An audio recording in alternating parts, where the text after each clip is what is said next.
Hello. Thank you all for coming. Welcome to session 401, Leveraging Cocoa's Layer-Backed Views. Our topic for this morning's talk is an AppKit level technology that we introduced in Leopard, and we like to call it layer-backed views. And I'll talk a little bit in a moment about what exactly I mean when I use that term. My name is Troy Stevens. I'm an AppKit engineer. And for the most part, this is oriented as sort of an intermediate level talk, such that you may get the most benefit out of it if you've already had the opportunity to sort of get your hands in there and start experimenting with using layer-backed view functionality in AppKit. However, for the benefit of those who have not, and also to help put the rest of the talk in context, I will begin with a brief review, sort of looking at what layer-backed view mode is, and why we introduced this new operating mode, and why it might be interesting for your applications to work with. From there, we will dive in quickly to new material and sort of the meat of the talk, which will be a series of tips and tricks style topics designed to help sort of demystify the operation of layer-backed view mode and provide answers to some common questions that we get from developers about using layer-backed views. And I'd also like to point out that there are a couple of pieces of sample code that will be available very shortly that illustrate some of the techniques that I'll be talking about in this session. So I encourage you to download that sample code when it becomes available and examine it at your leisure to get some more concrete ideas and code that you can copy and paste into your own apps or emulate to perform these techniques. So first, a quick review, sort of a recap. What exactly is layer-backed view mode, and what do we mean when we talk about this? Layer-backed view mode is a special operating mode of AppKit's NSView system, of the view hierarchy, that is based on Core Animation's rendering and compositing model and animation engine. Core Animation, as is widely known by now, is a very powerful framework for compositing and animating content. It is the basis for the amazing iPhone and iPod Touch user interfaces. It's an Objective-C API, part of the same Quartz Core framework that encompasses Core Image and Core Video. And Core Animation presents to you, the developer, the model of a tree or hierarchy of layers that are in many ways analogous to AppKit's NSViews and AppKit's NSView hierarchy. Each layer has its own position and orientation and bounds. It has content that it either displays or is drawn within it. Each layer has its own local coordinate system that it draws into, so it doesn't have to worry about what context it's in. Every layer has its own little world. Layers can have sublayers, and those sublayers can have sublayers of their own, providing sort of the tree or hierarchy construct, so you have the ability to build very complex kinds of scenes with layers. So there are a lot of architectural similarities that you'll notice as you look at the CA Layer API and compare it with the NSView API. But there are also some very important key differences, and I'd like to talk about some of those today. One of the most important features of layers that makes Core Animation layer compositing so powerful is that you have per-layer content buffering. So this is distinct from what you're used to with working with NSViews, with the ordinary compositing model for views in a window, where all of the rendering that views do becomes inextricably intertwined in the window. We're rendering into a single window backing store, so anytime you need to update some part of the window, you end up having to go through and redraw all of the views that touch that part of the window, because all the data gets mixed together in the pixels of the window backing store. So when you're in layer-backed mode, or when you're using Core Animation layers to render, you have per-layer content buffering. Each layer gets its own backing store. And obviously, this costs a bit more in terms of graphics memory usage, because you're buffering a lot of pixels now. You have backing store for each layer. But at the same time, it enables some very powerful, fluid kind of animation techniques, because rather than spending a whole lot of time redrawing content that is static, we can very quickly move things around and just recomposite them as we go. Along with this, Core Animation provides a very powerful implied animation model, wherein by default, changing any property of a layer initiates an animation or interpolation to the new value over time, rather than immediately jumping to the new value. This animation model is also asynchronous in that Core Animation executes animations on a background thread such that they're not waiting on your main thread's run loop or things like that. It's all happening asynchronously in a way that everything is very nice and fluid. In addition to this, Core Animation provides a very powerful and expressive set of animation description classes. There are 6 classes, 4 of them are concrete, and from those you can compose just about any kind of animation description that you can imagine, put together a request for a kind of animation that you want to show on screen. And these classes are so powerful, CA Animation and all of its descendant classes, that we've adopted the use of these and lifted them up from Core Animation up to the AppKit layer. We're using them in AppKit APIs as the means for expressing animations for views and for windows.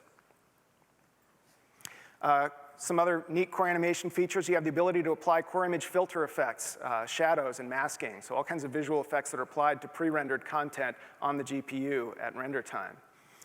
And core animation, lastly, also serves as a very powerful sort of unifying graphics architecture, the likes of which we haven't really had before, where now you can take Quartz rendering, OpenGL rendering, QuickTime Movie playback, Quartz Composer rendering that were previously very hard to combine, and they're all things that can exist together in a core animation layer tree and be intermixed very readily. So there's a lot of neat and powerful, interesting functionality there, but there are also a number of things that core animation does not attempt to provide that are beyond the scope of its design. First and foremost, I want to emphasize that core animation is not a user interface toolkit, although it is the foundation for other powerful user interface toolkits such as UIKit on the phone and the layer-backed view mode of AppKit's NSView system on the Mac. So you won't find things like buttons, sliders, table views, all the sorts of UI elements that you usually build your interfaces from that you use to present data to users and allow them to edit that data. All of that stuff is sort of beyond the scope of core animation, which is really focused as a graphics level compositing and animation framework that's very lean and mean. So in hand with that, there are a bunch of other consequences. You won't see things like high-level event handling mechanisms, the concept of input focus or first responder, the responder chain for delegating responsibility for handling events, things like accessibility support, drag and drop, tooltips, cursor recs, tracking recs. These are all user interface toolkit level features that you really need something more like AppKit or UIKit to provide. So we have these two sorts of frameworks, and when core animation came along, we thought, well, we wanted to really enable developers to readily take advantage of all these great animation capabilities, to take advantage of the benefits of per layer or per view content buffering very easily, but without having to, we didn't want you guys to have to rewrite your user interface code or design and build whole new UIs in Interface Builder. So basically what we came up with was the idea of offering automatic mirroring of a view tree into a corresponding layer tree, where you continue to work primarily with views and let AppKit automatically manage a layer tree into which that view tree is mirrored. And this basic concept is what I'm referring to as layer-backed views. And to get a concrete visual illustration of just exactly what I'm talking about, let's take a trip back down memory lane and go to demo and take a look at Cocoa Slides, which is the application that was used when to demo this functionality when it was first introduced. And we'll launch Cocoa Slides. So this is a simple sort of image browser that presents a bunch of thumbnails of image files as slides for anyone here who knows what slides are, and, or remembers. So the main take-home point here, and I want to point out that this is available publicly as sample code, developer.apple.com/samplecode/Cocoa Slides, or search for Cocoa Slides on the ADC site. And this remains an excellent example of how to do a number of things with layer-backed views. So the interesting thing to note here is that this entire user interface is built using views. And when you look at the source code, you'll notice there's very little in here that has to do with either animation or even less to do with layers directly. All the code manipulates views directly, so these are all views in here, except this whole area, the sort of dark gray area, canvas area here where all the slides are housed, is layer-backed. So we can do things like very readily sort of move things around very fluidly because all these views have their content automatically buffered on a per view basis. So we're not doing re-rendering, we're just moving things around, and core animation is doing all this on a background thread. Now, at the same time, these views remain fully interactive. You know, these are standard checkboxes, NS buttons, in other words, the checkbox style of NS button at the top of each slide. So we can check off some slides. Let's say we want to show a slideshow. And here's another feature that we get by being layer-backed. We have the opportunity to use all kinds of core image transition filters to very easily transition between one image and another. When you look at the code for this, it's really very simple what's being done. We specify a transition that we want to use, and then we're just pulling one subview out of the window, one image view that's showing the previous image, and sticking another image view. And when we do that replace subview with operation through the containing views animator, the transition gets picked up and used, and it's really very automatic. So you can do all kinds of things very powerfully like this. But the thing to remember here is these are all standard views. We can add things like shadow effects. That might be a little difficult to see, but it gives you a bit more of a 3D effect. That's something we just switch on. We tell the view, set shadow. Here's a shadow to use, and it all just sort of works. So this is sort of visually, this is what layer-backed views are all about, enabling you to work with views but leverage core animation to get some powerful effects and fluid animations. So if we could go back to slides, please, we'll talk about how all of this is done. So how does this work in this application? How do you get your view subtree to become layer-backed? Well, we added a simple new interface. setOnceLayer is the setter method for a new onceLayer property that views have. This was added in Leopard. You set onceLayer yes for a view, and it has a number of consequences. When you switch this on, AppKit automatically mirrors that view subtree, everything from that view on down through its descendants all the way to the leaves into a corresponding layer tree. So each view gets a corresponding layer. We call it the view's backing layer because that's the backing store for the view. The views, as far as they're concerned, are drawing as they normally would. They implement drawRect, and they get their drawRect called by AppKit, only instead of the drawing they do going into the window, AppKit redirects that drawing into the view's corresponding backing layer. So we're capturing content separately on a sort of per-view basis, the way a professional animator might drawing cartoons on animation cells so that you don't have to keep redrawing things. You can just move things around to get animation effects more efficiently. Similarly, when you mark part of a view as needing display, we make that carry over to the layer, so we redisplay that portion of the view into the corresponding portion of the layer. Any view property changes you make, AppKit automatically maps those to layer property changes. We figure out which layer property needs to change so that the layer tree that the user is actually seeing in the window looks exactly like the view tree that you think they're seeing. And this is what we call sort of a push model, where changes are made on views, and AppKit pushes those changes over to the corresponding layer properties. So we expect you to mostly continue interacting with views wherever you can, and let AppKit automatically push the changes to the layer tree and manage it. Wherever possible, AppKit delegates animation execution to core animation's background thread so that it can be asynchronous. So if we can map animations that you request onto animations of layer properties, we'll do that. In some cases, that's not possible. For example, when resizing views, currently there's no general way for a view to tell AppKit how its content will be affected when the view is resized. So as far as we know, to be safe and to be correct, we always have to redraw a view every time it's resized by a little bit, including during animations. So we do those kinds of things on the main run loop. We use, under the hood, Core Animation's evaluation engine for CA animations, so the results all come out the same, but they're all executed by AppKit on the main thread. Similar thing for all non-layer properties. Any custom properties you define for your views, as we'll see, that you want to make animatable, those are executed on the main thread. So visually what this looks like, if we have a single slide, it's actually composed of a set of 4 views, or actually we have 2 text fields at the bottom, so it's 5. There's a slide carrier view that's the container view at the top. You have a standard NS button, a pretty standard image view, a simple subclass, a text field at the bottom that specifies the dimensions of the image. So when we switch on layer backing, AppKit magically creates a layer tree that corresponds to that view tree. Each view gets a corresponding layer, and we wire those up together.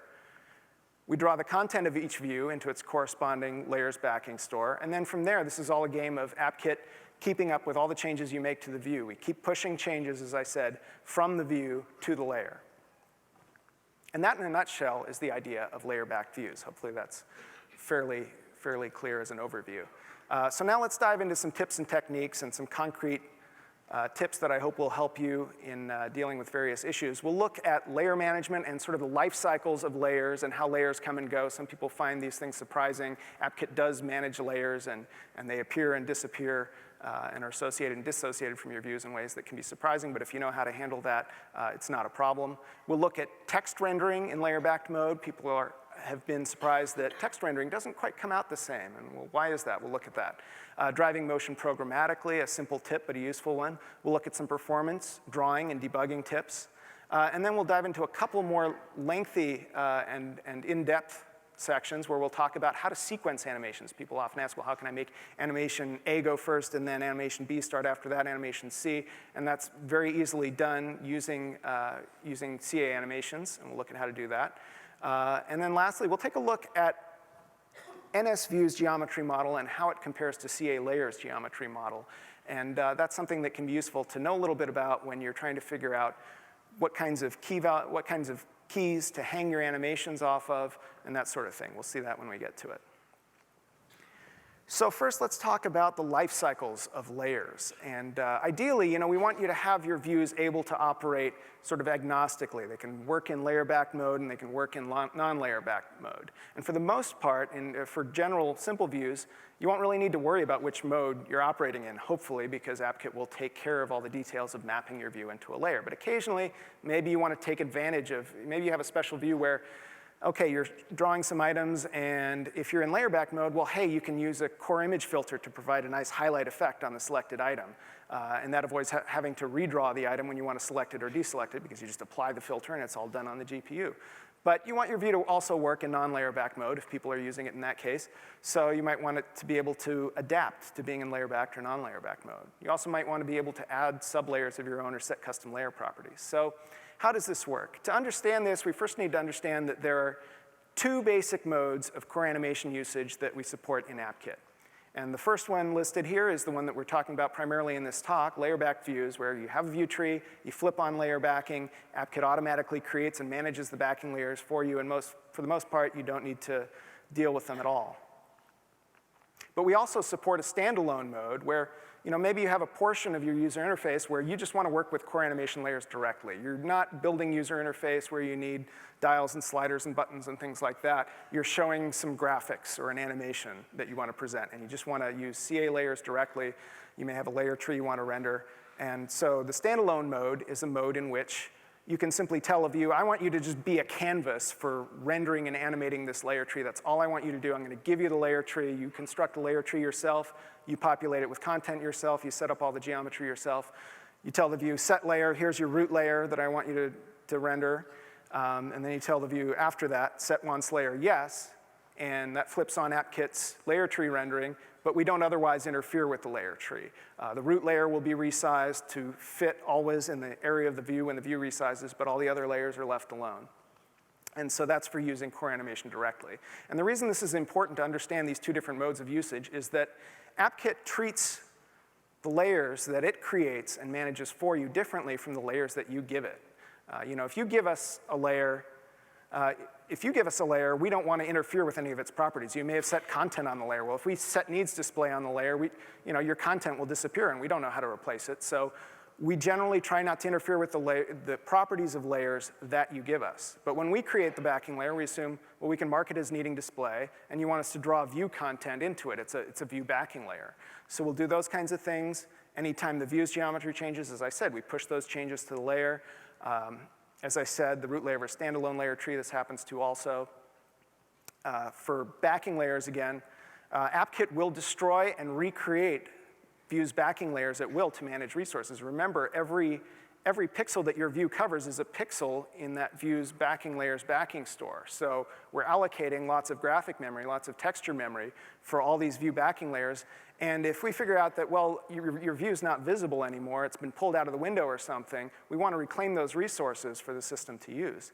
So this kind of thing can happen. You can lose your backing layer when, say, someone does set once layer no on a view higher up in the hierarchy. Maybe you had an ancestor that had once layer set to yes, and your whole subtree was drawing layer back. Now that gets set to no, and all those descendants of that view cease to become layer backed. We'll pull the backing layers off of them. This can also happen, as I said, when you pull a view subtree, when you're pruning and grafting, you pull a view subtree out of window by doing remove from super view. Backing layers can be torn down then too. And one common case where this happens is if you have views in a tab view, and they're subviews of the tab view, and they're layer backed. If the user switches tabs, it just so happens that the mechanism that's used for doing the tab swapping is to prune and graft those view subtrees into and out of the window. So when your user switches tabs, your backing layers might go away for some of your views that were in the tab that they switched away from.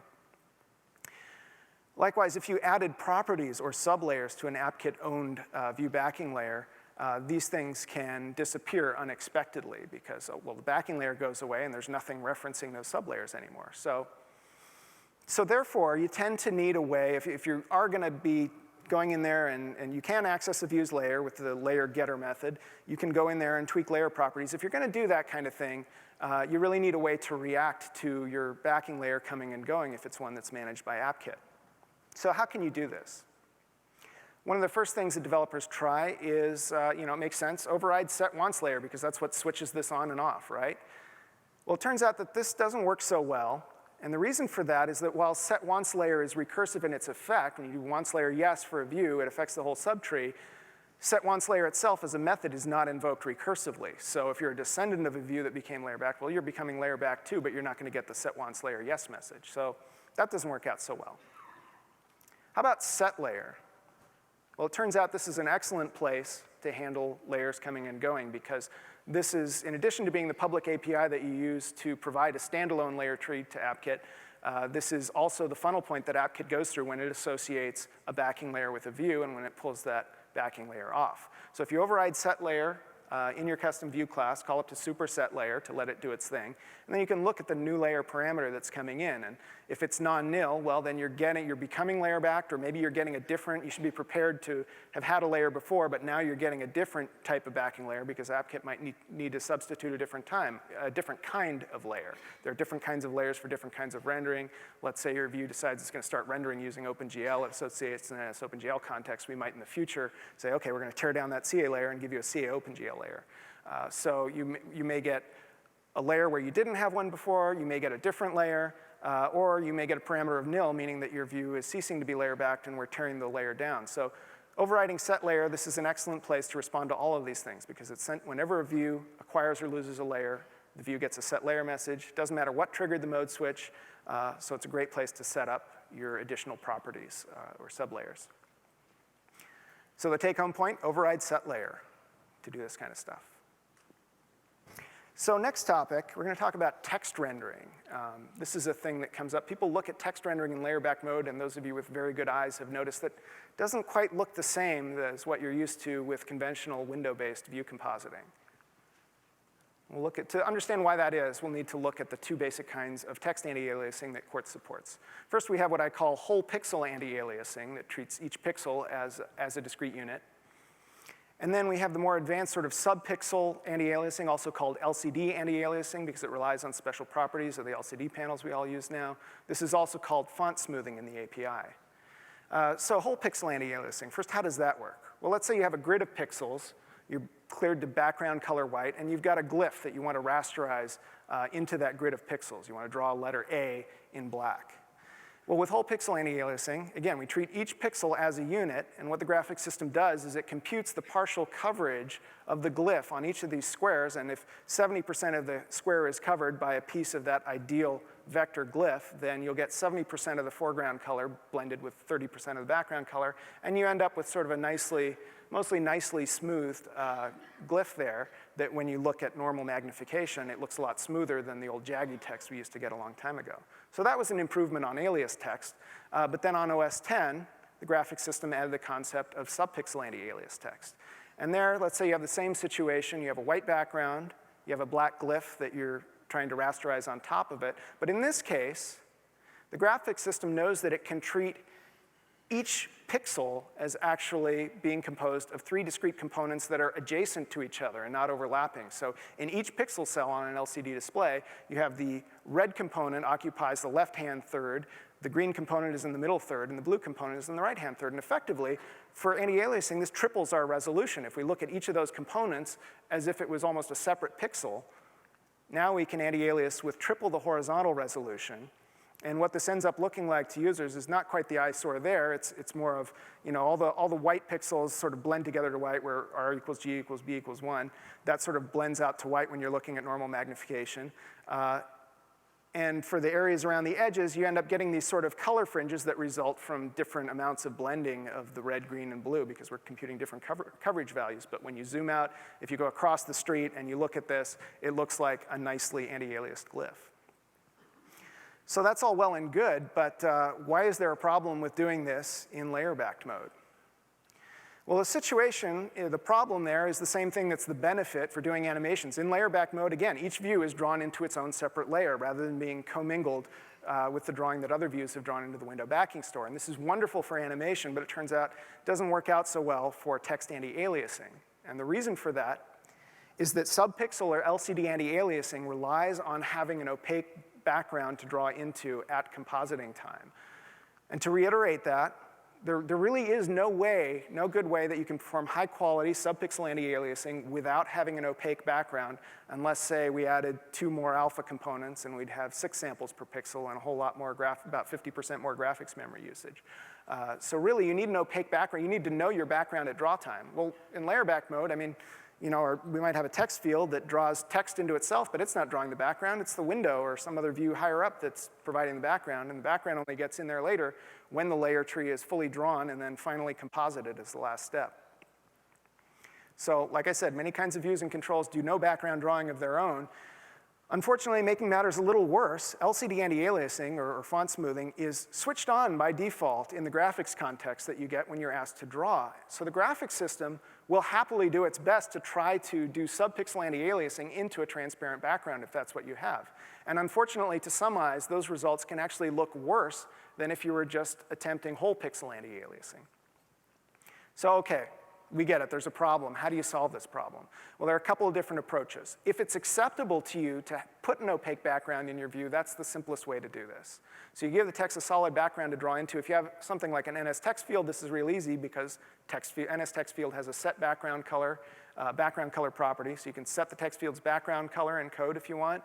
Be sure to also set the text field to draw its background, or it will just ignore that background color that you just set. And you can also do this in Interface Builder without writing any code. For other types of controls that show text but don't have an analogous background color property, one thing you can do is subclass the control or view, override drawRect, and provide your own background drawing. And that's as simple as at the top of your drawRect, filling with some background color that you want. Doesn't have to be window background color. It's whatever you know you're going to be compositing over later. Do an NSRect fill. If you saw Ken's talk earlier this morning, you might think I'm going to get in a little bit of trouble here with him because I'm telling you to use a rect field that uses basically a replace operation, a copy operation. But that's okay here because the layer owns its own backing store. We're really replacing the pixels in a layer. We could do source over 2 because it'll be cleared to transparent. Doesn't matter either way. But we're putting a solid opaque fill in the backing store before we call up to super drawRect. And that way you will get subpixel anti-aliasing. Well, what if that's not an option? What if you're going to be moving your view around over a complex background and you don't want it to be carrying this big slug of color with it that makes everything look awful? You can also, and the alternative then in those cases is to fall back to whole pixel anti-aliasing. So what you can do is turn off font smoothing, and this is a similar kind of thing where you can subclass your viewer control, override drawRect, and use the CG context set should smooth fonts call to message the CG context that you're drawing into. Tell it, I want to turn off font smoothing, and then call up to super drawRect. And at least then you get better looking whole pixel anti-aliasing. So unfortunately, this is, other than the slide we had before, this is a little difficult to illustrate without being on a machine where you can actually look at this magnified in Pixie, but we're providing a subpixel anti-aliasing example. It's a real simple app that allows you to turn layer backing on and off for a set of checkboxes and text fields, and some of these checkboxes and text fields in the example implement some of the techniques that I just mentioned. So I encourage you to take a look at this, look at the rendered results with Pixie, and compare between layer-backed and non-layer-backed mode to understand how this all works and how you can make your text look better.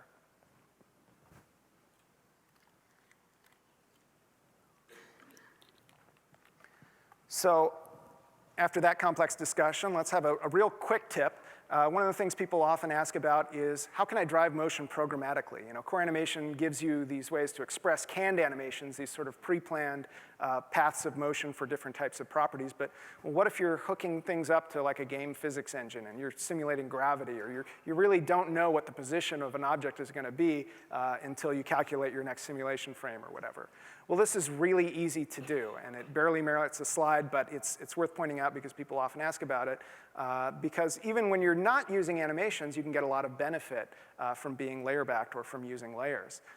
If you're using layer-backed views, the answer is simply, well, set the view's frame origin, frame rotation, other properties immediately. Don't go through the view's animator, which is the usual means of initiating an animation, but just set those properties immediately.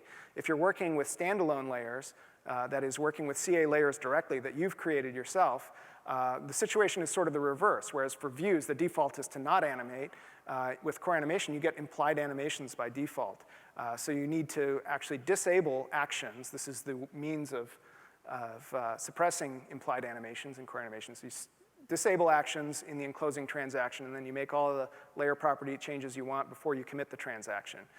In either of these cases, even though you're not using the animation capabilities that are built into Core Animation, you still get the benefit of content caching. Your content is pre-rendered. It's not going to be redrawn. You're just moving stuff around, so you still can get very smooth, fluid animations. So it's worth pointing out that you still get some benefit even if you're not using the animations, if you're just moving stuff around that's static. So what about performance tuning? What can you do to get the best performance out of your layer-backed view portions of your user interfaces? One of the most important things to point out is that it's important to minimize backing store use in layer-backed mode. And this is very different from sort of the normal mode you're used to with views in a window where only the window has a backing store. So you can have, say, a text field that it displays one word, but it's got a lot of slop in it. It's stretched across the full width of the window, has more room than it needs. Well, the problem with that in layer-backed mode is that that view is going to get a backing store. It's going to get a layer that is sized exactly to the frame of the view. So you may have pixels that aren't being used there, but that are nonetheless allocated on the graphics card, and you're wasting resources there. So with layer-backed mode, it's more important than it has been before to crop your content tightly, make your views cropped as small as you can around the actual content that you need to draw. Try not to leave empty space in the margins. Avoid unnecessary redraw whenever you can. And ways to do this include, as I said, avoiding resizing. Obviously, sometimes you need to resize a view in your UI. But if you can avoid doing it where you don't need to do it, that will make animations a whole lot smoother. If you're just moving stuff around, that's really fast. But as I said, if you're resizing views, including using animations, and they're layer-backed, well, we have to assume that we need to potentially redraw the view at each step along the animation. That's going to be done on the main thread. It's going to occupy view drawing machinery, so it's going to be a bit of a heavier load on the system. So for now, try to avoid resizing. Try to isolate static parts of your user interface, things that don't need to be redrawn. And take the dynamic parts. I guess the flip side of that would be to say isolate the dynamic parts, the parts that you're going to need to redraw in their own views so that you're just redrawing minimally. And try to design your user interfaces by composing and applying effects. Remember, as I said earlier, applying a CI filter effect to the already rendered content of a view or a layer, well, that's really cheap in that it's done all on the GPU. It costs you nothing on the CPU to do that kind of thing, usually, for most kinds of effects. So you can avoid redraw that way. And another thing to do, and this ties into a new feature that we've added on Snow Leopard that's beginning in your seed. Consider enabling your views to draw concurrently. So we've been looking at, of course, what's been happening with CPUs lately, and we have machines with up to 8 cores now under our desks or on our desks. And we want AppKit and the system as a whole to be able to leverage concurrency more effectively and the ability to use multiple cores. So it doesn't make a whole lot of sense to force all of the view hierarchy to draw just on the main thread anymore, because there may be other cores that are idle and can help with that. So we have a new can draw concurrently property that's been added on NSView. So you can flag individual views as being able to draw concurrently, and this gives AppKit permission to call your view back, to call its draw rect back on a background thread. So you're saying, my view, you can safely invoke my draw rect. There's a bunch of information about this in the AppKit release notes, what you need to do, what are the requirements. We've tried to make them as simple as possible for your views to be able to be considered thread safe for concurrent drawing. This is not leveraged yet in layer-backed mode in the seed that you have, but it is very likely that layer-backed mode will take advantage of this in the future. On the one hand, when you think about it, it's less of an issue because you're ideally doing less redraw in layer-backed mode, right? We're reusing existing content, moving it around, recompositing. So there's less overall redraw to do, so maybe less important to do it concurrently. But then on the other hand, we're drawing views individually into their own backing layers, so there's no longer this order dependency. The compositing happens as the last step, so we can execute draw rects in any order we want to, so we have a lot more flexibility in layer-backed mode in terms of how we delegate things to different cores. So consider using can draw concurrently. Typically, as the advice in the AppKit release note says, we expect you'll want to just select a few views that you have that do extra expensive drawing, that have complex drawing they need to do, and make those candidates. What about drawing? The rules for drawing are mostly very similar in layer-backed mode, but there are a few nuances to be aware of. One is that the semantic difference between sending setNeedsDisplay to one particular view and sending set needs display to some ancestor of the view or an overlapping sibling, this didn't really matter before in non-layer backed mode. If you mark a view as needing display in non-layer backed mode, effectively you're saying, well, the part of the window that this view touches is going to have to be redrawn, and the AppKit view system is going to redraw all the views that it has to that touch that area of the window. Well, in layer backed mode, again, each view is drawing into its own layer, so we're only going to redraw the backing layer or the portion of the backing layer for the view that you marked as needing display. So be very specific about which views you want redisplayed and which portions of those views need to be redrawn. Use set needs display and rect when you can. It's always a help. Pixel alignment works a little bit differently in layer backed mode. In layer backed mode, layer content is drawn, buffered, axis aligned in the view's own local coordinate system. And this is important really for when you have views that are rotated. If you use the frame rotation or the frame center rotation property on views, you've got a view that's rotated in a window. Well, normally with non-layer backed mode, you'd end up, if you drew a horizontal line in your view, that would end up rasterized sort of stair-step diagonally in the window backing store. Well, when you're drawing to a layer, you're axis aligned as far as you're concerned when you're doing your own drawing. And then that drawing is rotated subsequently and composited in like an image by Core Animation's compositing system. So pixel alignment rules are a little bit different there. We provided some new pixel alignment helper API. These aren't specifically for pixel alignment, but they get you to where you need to be to do pixel alignment. These were added in Leopard. We have convert rect to base, convert point to base, convert size to base. And what they do, and then there are the corresponding from methods, convert rect from base, convert point to from base, convert size from base. And base space is basically defined as a space that is reasonable for you to do pixel alignment calculations in. In other words, if you round to integral values in that space, you will get pixel aligned drawing. So for layer back mode, well, base space is the layer's own backing store space, the actual pixels in the layer backing store. For non-layer backed mode, it's going to be the Windows backing store space. So the nice thing about these convert to and from base methods that are on NSView is that they do the right thing, whether or not you're in layer back mode, and you don't need to worry about that. So I encourage you to use those. What about debugging? What do you do when things aren't quite going the way you expected, the animations that you set up and were all ready to see didn't quite show up? Well, we have some tips to help you debug those kinds of situations. I'll be talking about some private elements that are not part of AppKit's public API, but that are things that are nonetheless useful for debugging. So don't depend on these in your code. Absolutely don't try to parse their output because the output could go away or it could change at any point in time, but this stuff has been there since at least Leopard, so may be useful. One that's useful with layer back views, potentially, is NSDebug layer animations. This is a user default. It's a Boolean. You set it to yes, and what it does is it will have AppKit automatically log out invocations of animation for key and default animation for key. So these happen when AppKit or Core Animation is searching for an animation to use for a property change. That's sort of how the model works for implied animations. You change the property, and then AppKit or Core Animation calls you back and says, well, okay, you want to change this property, which animation should I use, or should I use an animation at all to change this property? So NSDebug layer animations, yes, is useful for that potentially. Alternatively, that can create a lot of spew because it'll give you output for all of the views that are being asked for animations in your application. So you might just override animation for key, which is the funnel point that AppKit uses for searching for a view's animation. That's a method on NSView. You could override that and for your specific view class, provide some logging in there. NSDebug layer activity logs out information about the pushes that I talked about when a view property changes and AppKit figures out, okay, we need to update the corresponding layer property, or when we need to redraw view content to the layer every time that happens. So like all other user defaults, you can use these on the command line when you're launching your application with a dash, the user default name, space, and the value. You can use this in GDB using setargs and the same sort of dash syntax with the value afterward. And if you're using Xcode, you can open up the inspector for your executable, and there's a nice little list that where you can specify a bunch of different arguments you want and check them on and off as you're doing debugging or not wanting debugging. What about when you want to take a look at what the geometry of your view tree looks like and the corresponding backing layer tree?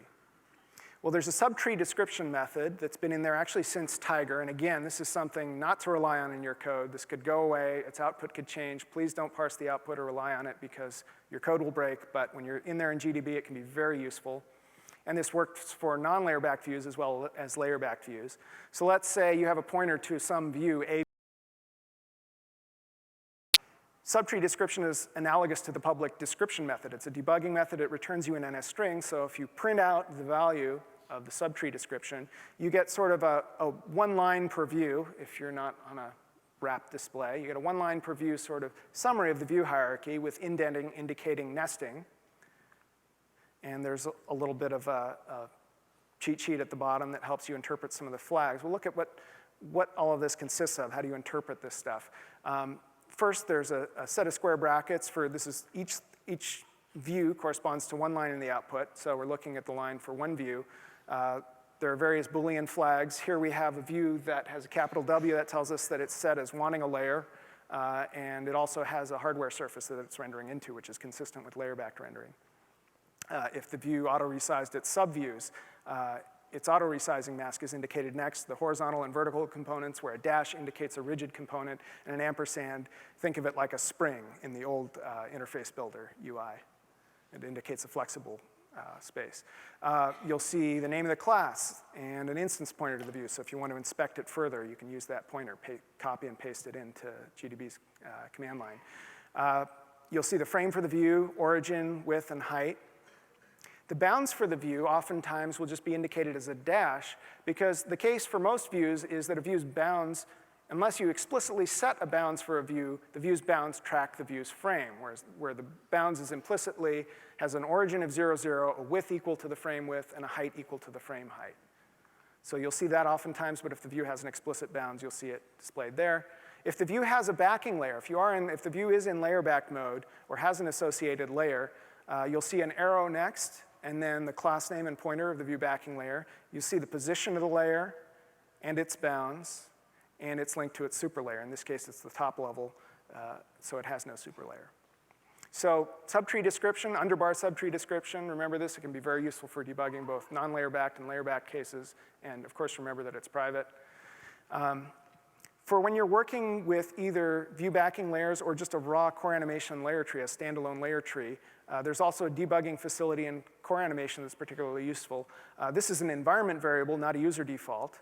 If you set CA print tree, that's CA underscore print underscore tree, all uppercase, set that to 1 in your environment before you run your app, core animation's render thread will dump a description. Each time it renders a frame, it's going to tell you the time it's rendering at and the bounds of the root, and then it'll give you a similar sort of subtree description of what does the layer tree look like. So you'll see things like, I won't go over all of this, but you'll see the position of the layer, and remember it has X, Y, and an optional Z position that's usually 0. It's always 0 for view backing layers. The layer's bounds, the layer's anchor point, we'll talk about that in a bit. So those are all useful, hopefully useful to you techniques that you can use for debugging stuff and seeing what's going on there when what you expect isn't happening. So next we'll take a look at sequencing animations. People often ask, how can I put multiple animations together? You want them to run one after the other, or maybe at the same time, or with overlaps or gaps in the timeline. And also, how can you know when an animation has completed? Let's take a look at that. Core Animation provides, and AppKit uses, 2 powerful CA animation subclasses, CA keyframe animation and CA animation group, which together provide ways of building very complex, intricate kinds of animations. We'll look at CA keyframe animation first, briefly. A keyframe animation animates a single property through a sequence of sort of waypoint values that you define. I want it to go from here to here to here to here. And when we hear keyframe, we sort of think of frames and positions, and it does apply to that kind of thing. So if you have a view or a layer, and you have a sequence of positions that you want it to go through, you can use a keyframe animation to have it go from 0 to 1 to 2 to 3. But it also applies to other types of properties as well. Maybe you want to animate the view through a series of angle positions, or maybe you want to change its color through a series of colors and have it interpolate through those. So these are all the kinds of things that you can do, for example, with keyframe animations. For a keyframe animation, the key path names the property that you want to animate. So if you're working with layers directly, you'll be naming a layer property here, but when you're working with layer-backed views, remember it's a view property that you're animating, that you're specifying. AppKit will automatically try to translate that key to a corresponding layer property to be animated. The values array on CA keyframe animation specifies the waypoints that I described. These are the points that you want to hit along the way as you're animating. You can optionally specify an array of corresponding key times, of the same number of key times as you specified values, and that'll say, well, here's where in time I want you to hit each of those values. You can also specify timing functions. If you have n values and key times, you can have n-1 timing functions that specify what sort of acceleration curve should be used in moving between any particular pair of points. So you can specify an ease in, ease out curve is a popular one, that kind of thing. And there are some other optional properties that you can use as alternative ways to specify how the value will change over time. But those first ones are the main interesting ones. But again, with CA keyframe animation, we're talking about animating a single property through a sequence of values. So what if you have something more complex you want to do? You want to animate multiple properties of an object, maybe color, position, orientation. You want to animate multiple objects at once. How do you handle that kind of thing? Well, that's where CA Animation Group comes in. And it's a very simple yet powerful construct that allows you to arbitrarily aggregate animations together. You can have animations of various types, including other animation groups, so these can be nested in a hierarchy themselves. You can animate various properties of all kinds of different types, colors, geometry, that sort of thing. And you can animate multiple target objects at once with an animation group, because again, you're just gathering up a bunch of other kinds of animations and executing them together. CA Animation Group, like keyframe animation, is a subclass of CA animation, so it can be used anywhere in the API that a CA animation is called for. There's one important property for CA Animation Group, well, maybe two. Main one is the animations property, which provides the animations that you're giving it. Okay, I'm gathering these up, make these into a group. Animations is typed as an NS array, but really it almost might as well be an NS set, because the order of the constituent components is not significant. What is significant is the timing properties that are set on those sub-animations. It's the timing properties that specify where each sub-animation gets executed, when it starts, what speed it goes at, what duration it runs for. And these are the 8 timing properties that are defined by the CA Media Timing Protocol that all CA animations conform to. The other interesting property to note is the group's duration is important in that whatever sub-animations you put in there, it doesn't matter what their begin times and durations are, they will be clipped to the duration of the parent. So when the group duration has expired, none of its constituent animations will continue to execute. They're all done at that point. So I mentioned the timing model. We'll just take a quick look at it. These are the 8 basic and not so basic timing properties that you can use to have animations be driven in various kinds of ways. There are 4 in particular that are interesting to focus on. Duration and begin time are probably the 2 most basic. When the animation starts, how long it runs for. These are both in seconds. Optionally, you can also specify a time offset and a speed that work in this sort of linear equation to map local layer time to animation time. But most of the time, your time offset is 0, your speed is 1.0, so this collapses to basically you're figuring out how far along you are in the animation linearly with no scaling. So duration and begin time, those are the real important ones to pay attention to as we're looking at some examples.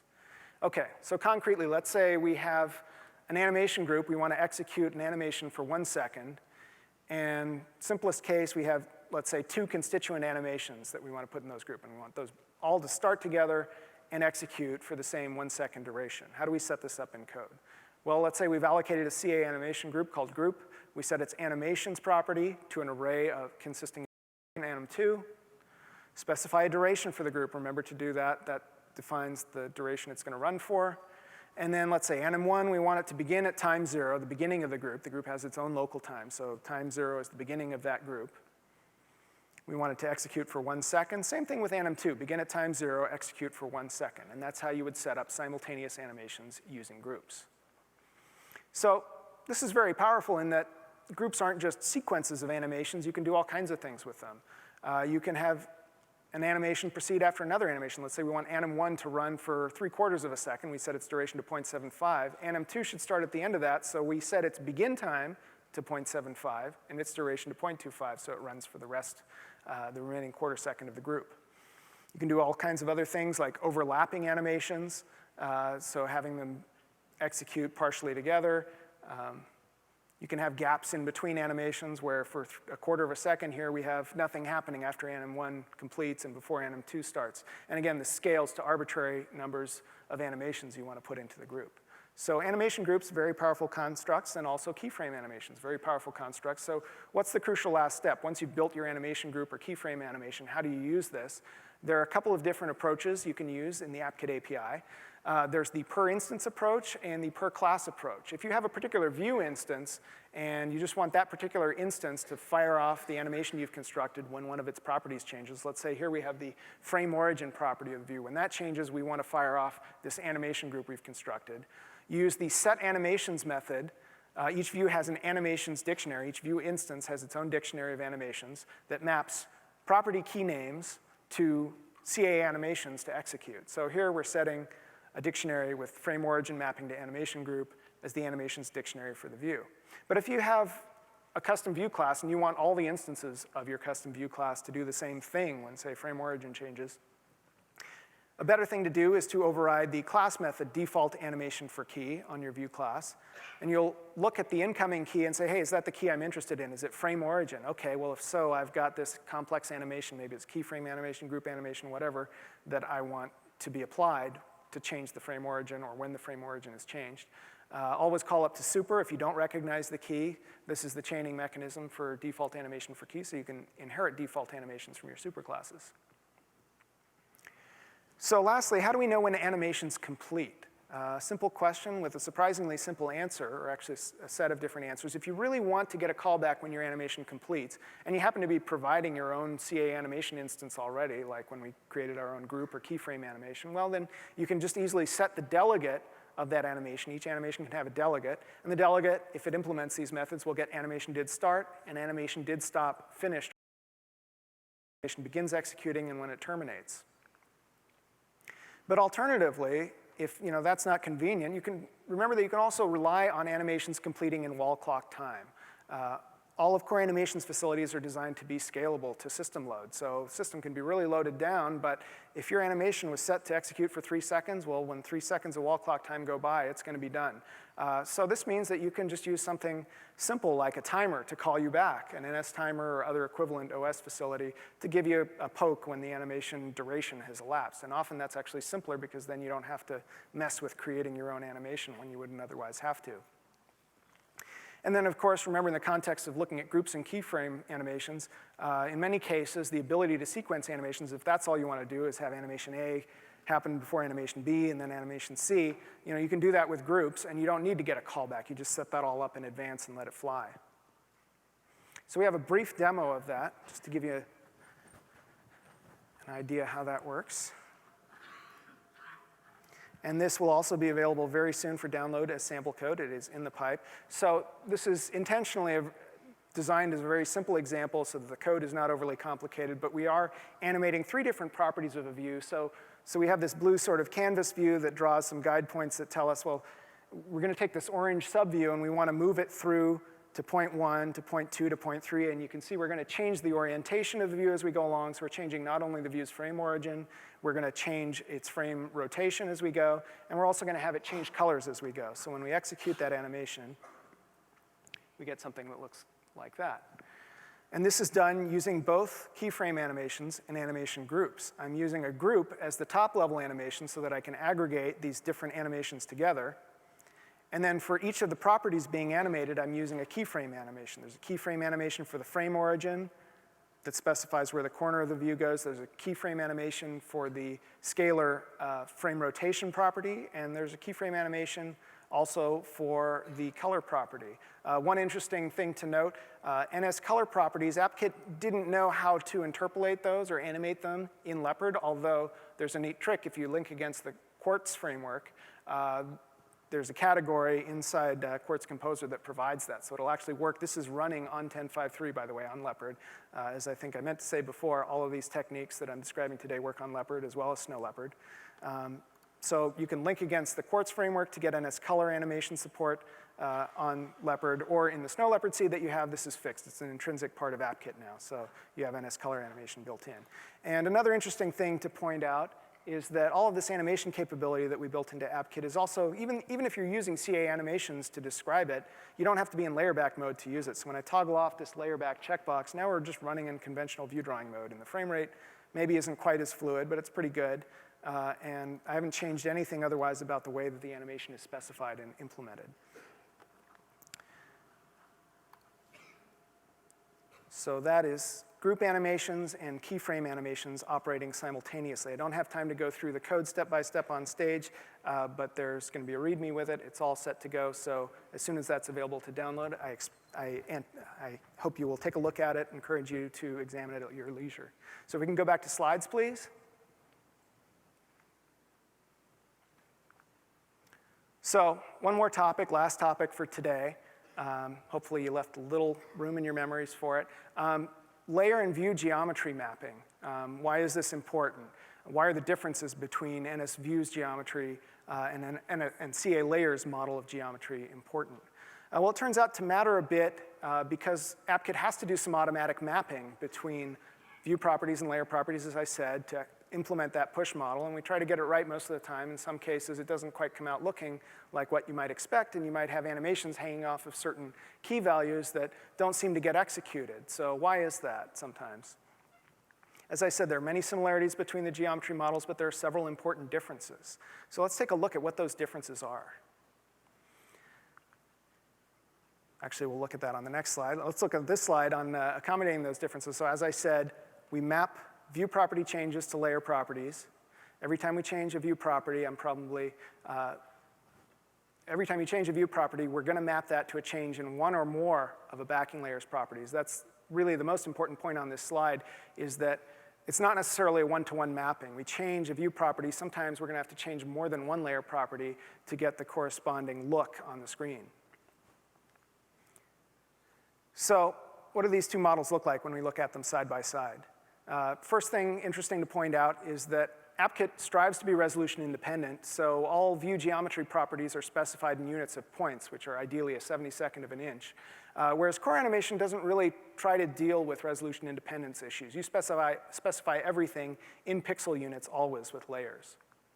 So this will come up if you're looking at your layerback view tree and you use PO of your view subtree description, and you look at the backing layers bounds, and you'll say, well, if you're running at more than a 1.0 scale factor, you might notice that the layer is going to be sized numerically larger than the view. AppKit automatically does that to try to accommodate running at higher scale factors. What about exterior geometry? For a view, the primary determiner of the view's size is its frame size. Whereas for a layer, it's really bounds that's a more intrinsic property. Bounds is what defines how many pixels wide and high a layer is, as well as what the layer's interior coordinate origin is. For positioning with views, we use frame origin, whereas for a CA layer, figuring out where the layer goes in its superlayer, determining that is done by a combination of setting the layer's position and also an anchor point value that basically specifies, well, what part of this layer should I pin to that position in my superlayer? We do have a concept of frame in the AppKit level for NSView, but really it's frame size and frame origin that are the more fundamental properties for a view, in that if you invoke setFrame for a view, well, AppKit behind the scenes is just going through the public setFrame size and setFrame origin methods. Those are the fundamental components, and frame is really more of a convenience concept. The same is true for CA layers. There's a frame property defined on CA layer, but that's really a convenience. When you set a layer's frame, Core Animation under the hood figures out, okay, well, what position do I need to assign to the layer? What's the layer's new bound size going to be in order to get the same effect? So frame is really kind of a convenience concept. In terms of other exterior transforms, you can rotate a view by setting the view's frame rotation. Core Animation exposes a bit more of a general model for CA layers. You can apply an arbitrary transform defined by any 4x4 matrix to a layer to scale and translate and rotate and do all of those things with a single property. Interior coordinates. As you may know from working with views, views can be flipped. And when an NSView is flipped, that means its origin for its own drawing and for positioning its subviews is in its upper left corner.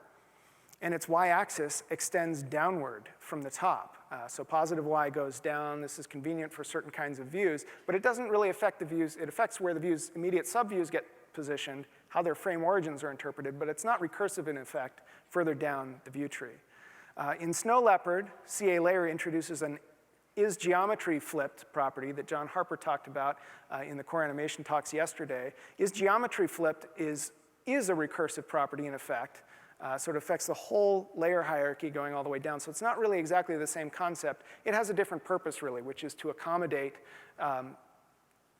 porting your code that works with layers between the phone or iPod Touch world and the Mac desktop world, where things are flipped differently. So those don't really map to each other exactly. What about translation? When you want to shift the contents of a view, you've got more content than will fit in your view, and so you're just drawing a certain visible portion at a time. This is accomplished using bounds origin changes at the NSView level. You change a view's bounds origin, and you end up changing which rectangle of your content it ends up drawing. Same thing in that case actually applies to CA layers. But it's important to note that bounds is an atomic property for a layer. It's not bounds size and bounds origin that are the fundamental components, but bounds itself is one value that you can set atomically as a unit. Scaling and other kinds of transforms. You can set the bound size for a view. You can set the bounds rotation. Bounds rotation hasn't been real useful to people over the years. It's kind of esoteric, but it's there. Again, in the layer kit land, or rather core animation land, sorry, you can apply more general kinds of transforms at draw time. It's not defined in the CA layer API exactly as a property, but you can just apply whatever transforms you want when you're doing your drawing and hit testing. So why is this important to know? Well, let's take an example where we have a layer back view and we're changing its frame origin and we're messaging the view through its animator, so we want to get an animation to this new origin. Well, when the view's layer backed, AppKit starts by mapping this to, okay, well, changing the view's frame origin means I've got to update the layer's corresponding position. So we figure out the corresponding position for the layer that maps to that new origin for the view. And then core animation will call us back and say, okay, you're setting the layer's position, what do you want me to use an animation for that? And it goes looking for an action to use. Action and animation are pretty much synonymous for the position change. Well, with layer-backed views, things are set up such that a view's backing layer has the view set up as its delegate. So the backing layer will call back to its delegate, which is the view, actually. Sort of an implementation detail, but important to note. We're using the delegate outlet there. And so AppKit will get this message and say, well, okay, position. Views don't have a position, but they have a frame origin. So we map that position key that core animation asks us for an animation for back to frame origin. So in this case, everything works out great, no surprises. What about frame size if we're resizing a view and we're layer backed? Well, changing a view's frame size, as I said, maps to changing a layer's bounds, because bounds is, again, the more fundamental property that defines the extent of a layer. So we go through the same sort of animation search functionality, and core animation calls us back and says, well, what animation do you want me to use for the layer's bounds? And well, it's not really clear because bounds for a layer maps to a couple of different things for a view, right? The bounds expresses the view's frame size, but it also expresses the bounds origin for the view. So it's kind of split into a couple of different view properties that are affected. So basically, by the time we go through all this plumbing, it's no longer clear, what we're looking for an animation for in view key terms. So in 10.5, AppKit leaves this untranslated, and we may consider changing this in the future, but when you set the frame size for a layer back view, you're going to get a call back asking for an animation to use for bounds. So that may be a bit of a surprise, and that's something worth noting. Likewise, if you're changing a view's bounds origin, how does that work? Well, that also results in changing a layer's bounds. We need to change the origin part, but we have to set the whole bounds for the layer because it's atomic. So we go through the animation search process, and again, we get called back for an animation to use for bounds. So again, in this case, you're not quite getting back the key that you maybe expect, and that might be the reason that your animation's not executing. So the take-home points to remember for this is if you're implementing view resize animations, if you're just supplying your own, you want to hang those off the bounds key, not the frame or frame size key, because frame isn't fundamental, and we don't you don't get bounds translated back to frame size, it stays bounds when you get called back. Same thing for view position animations. You want to hang those off of frame origin, not frame, because frame is, again, a convenience more at the view level, not seen as a fundamental property in itself. When in doubt, you're trying to debug this stuff, again, you can look at the key strings that are coming into your view's animation for key. This is the funnel method that we always go through when looking for an animation to use. So that's what gets the first shot at supplying an animation. And again, NSDebug view animations can be a useful user default to set when you're trying to debug this kind of stuff. So that's what we have for today. In brief recap, we looked at layer life cycles and how to deal with layers coming and going. The take-home point there, override set layer. That's an excellent funnel point to find out when you're getting a backing layer, when it's getting pulled away from you, so you can adapt to that if you need to. Subpixel anti-aliasing works differently in layer-backed mode. And the best solution there is usually to either provide an opaque background for your viewer control so that you get good quality LCD anti-aliasing, or leave your control without a background and fall back to whole pixel anti-aliasing by disabling font smoothing in the graphics context. We looked at how to drive motion programmatically, real simple. Performance drawing and debugging tips. Sequencing animations, again, there will be a code sample, a sequencing code sample that should be available very soon. You can inspect the code, and there's a README that explains how it all works. That's the very same example that I showed here just now. And we looked at how layer and view geometry compare, and hopefully I didn't confuse you too much with that. Try not to let it hurt your head. But it's just good to know that things are a little different, and even where the same terms are used, things like frame and bounds, they don't necessarily quite mean the same thing, so be careful about that. We will have a Q&A session briefly. We have about 10 minutes for Q&A after this talk. But for anything more complicated, if you have a very complicated issue or some debugging, an issue you need help with, I'd like to also point out there's a Cocoa Lab that started at noon and is continuing till, I believe, 1:45 today. I will be there immediately after this talk to try to help answer any more in-depth questions you may have. So I encourage you to come. There were a couple of core animation sessions yesterday that were an excellent introduction to core animation and all the details of how it works. Those will serve you well even if you're working with layer-backed views. It helps to understand what's happening under the hood. So when those become available on ADC on iTunes, I encourage you to look at those. We have 3 more excellent Cocoa sessions lined up for this afternoon, back-to-back. At 2 o'clock in Marina, we will have a Cocoa Performance Techniques talk that is all new. This is something that hasn't been presented before at WWDC, and there's a bunch of new material in there covering new Snow Leopard features and techniques you can use specifically on Snow Leopard, as well as on earlier OSs for optimizing things like caching, purgeable memory, ways to exploit concurrency, and ways that we provide concurrent APIs for you in AppKit and Foundation to enable you to leverage multi-core machines more effectively.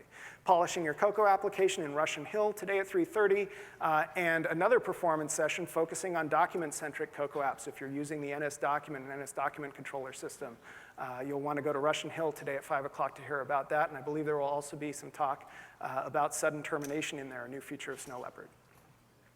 For more information about any of this, you can contact Derek Horn if you like. He's our application technologies evangelist.